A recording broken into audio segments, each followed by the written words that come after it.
Hi there, Mayflom here, and I have got the February card kit from Simon Says Stamp, and this is a piece of paper here that was in the kit, and I just cut out, about a 5x7 piece of it, and this is a 5x7 canvas that I just covered in perfect paper adhesive, and I'm going to put some directly on my paper as well. I have a little tool here. I'm going to spread it around on here. Just get this so that I'm not trying to put dry paper onto wet thing and have it be just so I just make sure that everything is like really super duper set as far as gluing it down, and so that the bits that go over the edge, there is glue on the underside there, as well as on the top. And because I'm still using the same tool, there's a little bit of it on top. This is a Dina Wakley Ranger tool here, but you could use whatever you had. You could use a credit card, you could use an old hotel room key, whatever. The thing that I like about this is it helps me just really make sure that there are no bubbles, really scrape any excess glue to the edges, and it will too. There will be a little glue on the edge there, and that's okay, because what that'll do, oh yeah, we're going to get our fingers in here too, is help me to glue this down. Now I'm going to make a mixed media canvas out of this kit. There was something about the look of some of the pieces in here. I thought I could totally make a Valentine home decor piece out of this kit. I wouldn't need much add-on wise except like paint, medium type stuff. So I thought that'd be fun to show you guys here. And depending on how this goes, this will be a several part video. This will be part 1 here. Session 1, so you can see everything that I do. And you can see how nice and smooth that got. Perfect paper adhesive, my favorite thing for doing this kind of work. It'll dry matte finish, archival, completely clear. You won't see where it was once we're all done and dry. I'm going to wipe off any glue that got on my work surface here. And honestly, because of how I worked with this and made sure, it had a thin coating and everything's pushed down really nicely, it's almost dry. So if I just hit this with a heat tool for a second, we'll probably be ready to move on. Now, if I keep working this with this tool and working it, what I will end up doing is I could end up breaking the paper. I could end up tearing and ripping. If that's something I want, see, look, there, I got it to rip. If that's something I want, that's great. If it's not something I want, well then what? Well then I need to be a little more gentle and not do that.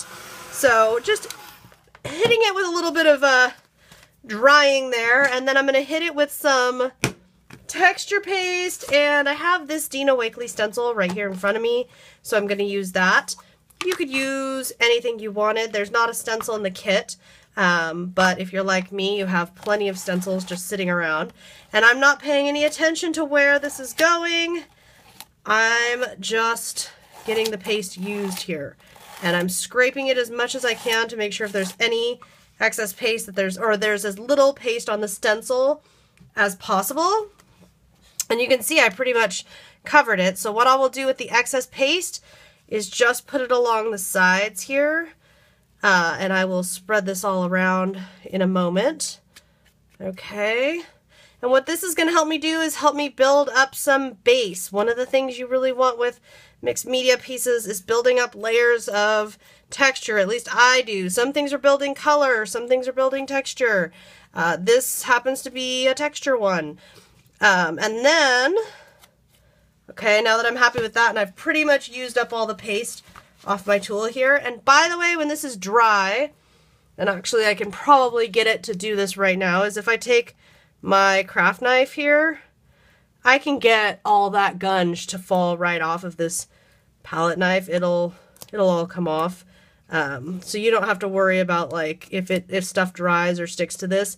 It's lovely, lovely plastic, so everything will flake back off and you can be back to smooth and normal. And I used Ranger texture paste, any gel, excuse me, not any gel medium, any any paste, molding, modeling, embossing, texture, whatever, it would work. I've got a paintbrush here that I want to use, but I need some water. I'm going to dump a little water right onto here. I'm not so worried about the paper because I've got that dried layer of PPA that's kind of acting as a barrier for that paper now. And I'm just, with that water, I'm just going to kind of slide this nice big paintbrush up and down, back and forth, gently. This is going to be softening my paste so it's not sticking out quite so boldly. If I want one area to really not have that stencil design, I could just go in there a little more firmly with the paintbrush, and that will just help me remove it. If I want to not mess with another area, well then, I just don't mess with it as much, okay? So now I'm just going to kind of tap in here to add some texture for when it dries, and that's fun. And that'll be that. Now this is a little bit white, obviously, because it was white paste. I can use paints, I can use all kinds of things at my disposal to change that, to change the color, to make it be more antique looking. I already know, because I am using the Simon Says Stamp February kit, that I'm working with these kinds of pattern papers. So I already know kind of the colors that I'm going towards.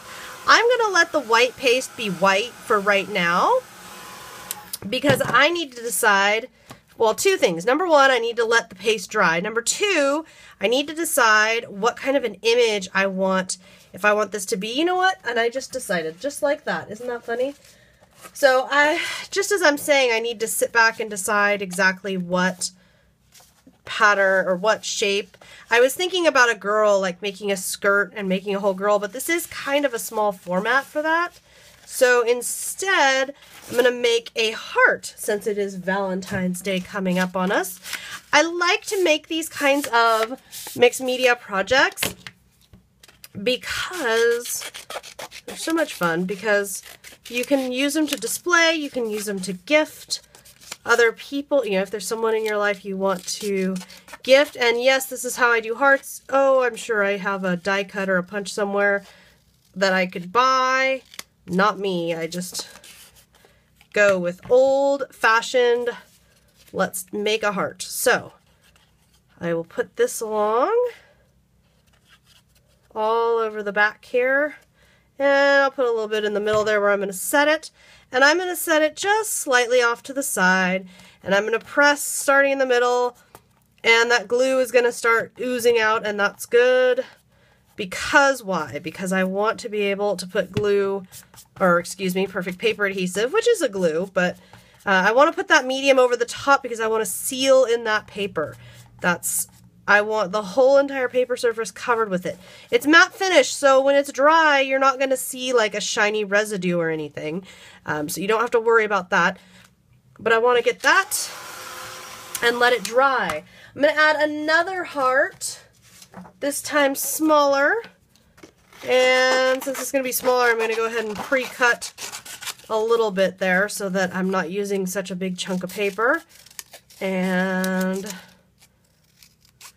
I love cutting hearts. It makes me think of childhood crafting, and I just think that's the funnest. So this kit is a lot of fun because, yes, it's a card making kit in theory, but you can make these kits be absolutely anything, and that's something I love about them. I often scrapbook with them, and I may scrapbook with this one. I haven't decided yet. And this one has enough coming out around the edges that I can just use what's there to seal everything in. And I feel like I should put a third one because that would be the most balanced, but I think I'll find either a metal or a resin or some other heart or button or something from my stash to be like the other item. So I'm going to leave it like this, but this I'm going to have to let dry. That's a really thick pattern paper, and I know it's not dry underneath.